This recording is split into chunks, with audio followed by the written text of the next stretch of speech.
He was the great white hope in the heavyweight division. He was the guy who was supposed to end Mike Tyson's reign. He was that one until it all fell apart. Tommy was born in Arkansas in 1969 and raised in Oklahoma. He transitioned from pursuing a football scholarship to starting his journey in boxing. When he was only 15 years old, his mother used a fake ID to enter him into a Toughman contest, where the minimum age for contestants was 18, where he defeated people twice his age. Morrison started his professional boxing career on November 10, 1988, with a first-round knockout of William Muhammad in New York City. Just 3 weeks later, he scored another first-round knockout.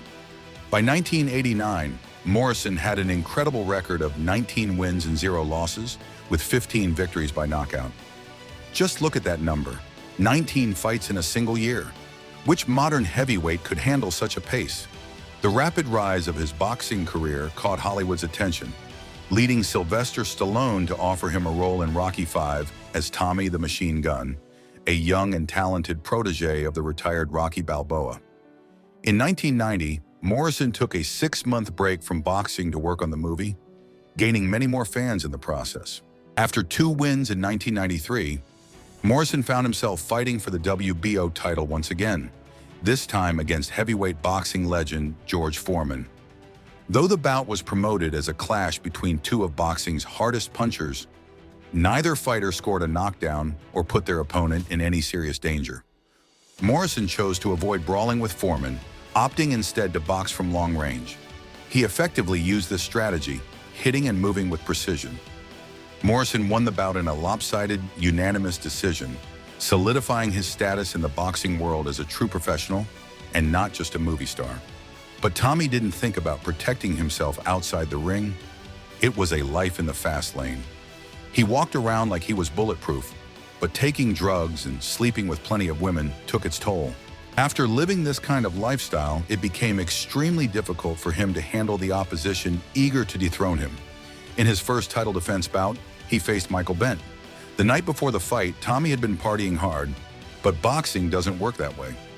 Even if you're a super talented fighter, you still need to be highly disciplined. When Tommy entered the ring, he wasn't truly ready. Despite being a great fighter with immense potential, his lack of self-discipline proved to be his downfall. It was a crucial fight. He had to defend his WBO belt. On the other side, Michael Bent had everything to gain, bringing his own hunger and determination to the bout. The fight began with a shocking blow. Tommy was dropped in the first round. Although he managed to get back on his feet and continue, the damage was done. The second time Bent struck again, this time decisively. Tommy hit the canvas and it was over. The match marked a turning point, a painful reminder that raw talent without discipline can only take a fighter so far.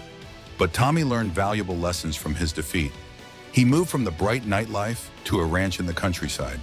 For perhaps the first time in his life, he was truly maturing. Tommy had several great performances, most of them ending with his devastating left hook. But the true test of his life lay ahead in his future. In 1995, he faced his fate. Lennox Lewis, one of the greatest heavyweights who was just at the beginning of his rise. Lennox was a technical, incredibly fast, and well-paced boxer. With a significant reach advantage, he kept Tommy at a distance throughout the fight.